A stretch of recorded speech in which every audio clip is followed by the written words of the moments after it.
তললে জুতি দিয়া কি কৰি আছা এটা বুজা নাই তুমি কোনটো লৈছা এইটো লৈছা এইটো লোৱাৰ লগে লগে এই কাঠিটো ওপৰলৈ উঠিব নে এইটো ওপৰলৈ উঠিছে না এই কাঠিটো তললৈ জুতি দিয়া এইটো এনেকে জুতি দিয়া এনেকে জুতি দিয়া সেইটো তললৈ বেকাটো গুচি আহিব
Thanks for watching video, and for more videos please subscribe our channel.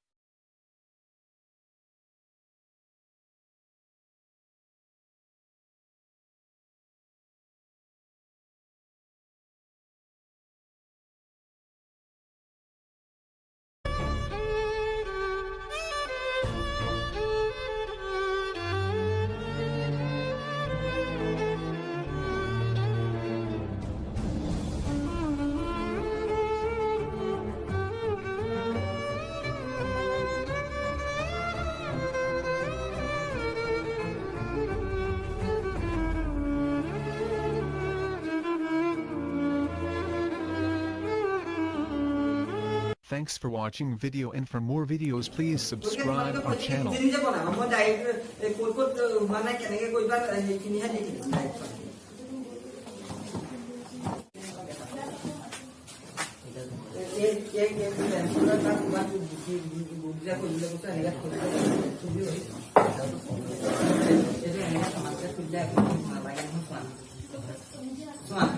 Benson nalage, Benson hey mati tu lagi, betul mangin kau boleh gula kau boleh disu, ya gula, gul tu ya tu cak tu, mak, ya tahu kuat. Kalau aku bangai tu, saya bangai tu nak aku bangai mati, itu kan apa ya?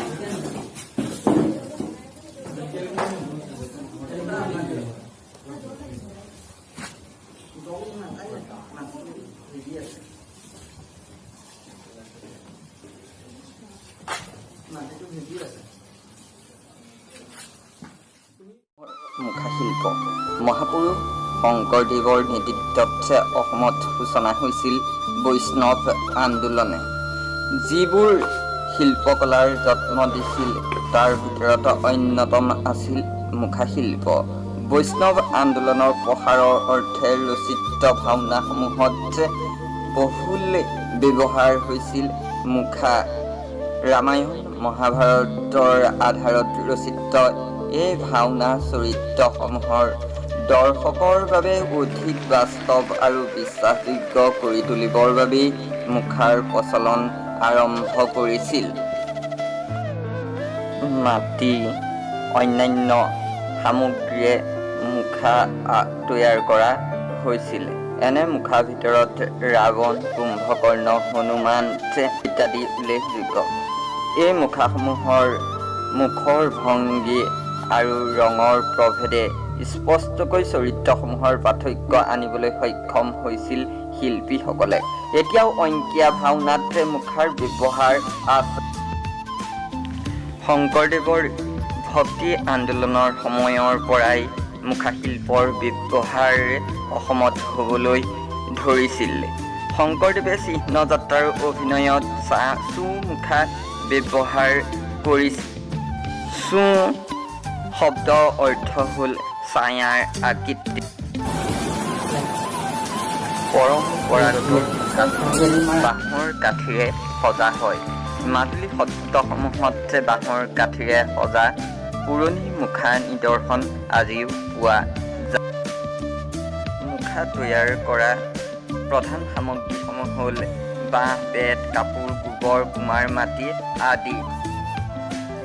মুখাত ৰং কৰিবৰ কাৰণে হেঙুল, হাইতাল, নীল, ঢল মাটি, জাতিলাও, খোলা পুৰি পোৱা ছাই, হালধি, জঠৰৰ গুটি, পুৰৈ শাকৰ পকা গুটি আদি ব্যৱহাৰ কৰা হয়।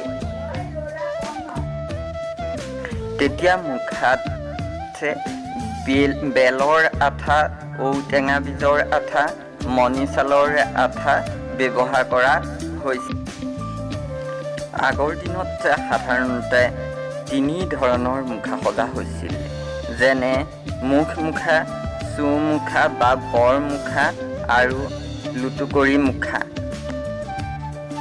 প্ৰথম পৰ্যায়ত মুখা তৈয়াৰ কৰিবলৈ জাতি বাঁহৰ আধা পৈণত দীঘল পাপৰ নিৰ্দিষ্ট জোখত কাটি 4-5 দিনমান পানীত গুৰুৱাই ৰখা হয়। তেনে কৰিলে ভৱিষ্যতে মুখা কাঠিবোৰ পোক বা ঘুণে নধৰে।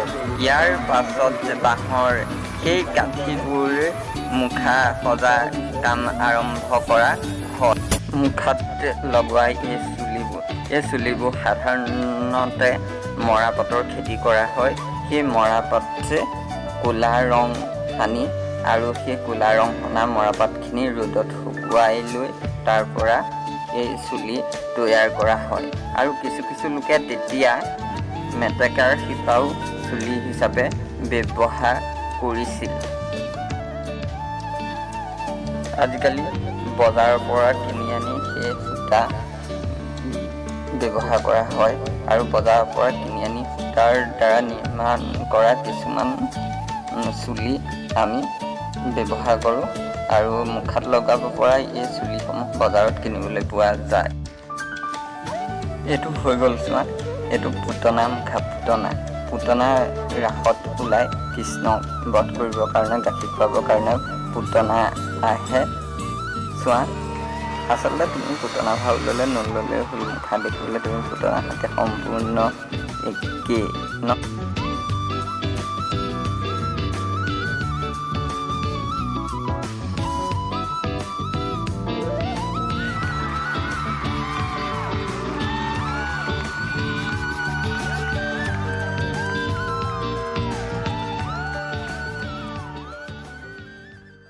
কমেণ্ট আৰু শ্বেয়াৰ কৰক।